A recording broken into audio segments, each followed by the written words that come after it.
Si Melchor, ang lalaking may gintong pakpak, ay nakikipaglaban sa masamang mangkukulam na sinisikap na wasakin ang kanyang kapangyarihan bilang hari ng lahat ng mga engkanto. Si Melchor ay naghanap ng malayo at malawak para sa isang kaalyado. Nakatagpo siya ng isang nilalang na kasing talino ng lahat ng talento sa buong universo. Ang tinig lamang nito ay kayang matunaw ang anumang bakal. Ang mahiwagang nilalang, isang kumikislap na nilalang na may mga iridescent na kaliskis at nakakaingganyong aura, ay nakatayo sa tabi ni Melchor, handang makipaglaban-laban sa mangkukulam.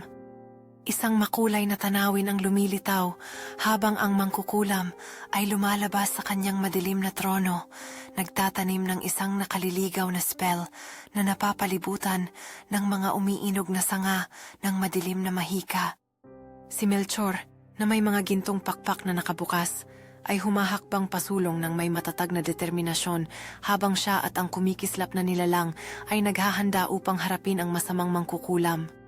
Isang dramatikong labanan ang nagaganap habang ang mga sinag ng liwanag at madilim na enerhiya ay nagsasagupa sa isang pagsabog ng mahika. Binibigyang liwanag ang larangan ng labanan ng isang matinding ningning.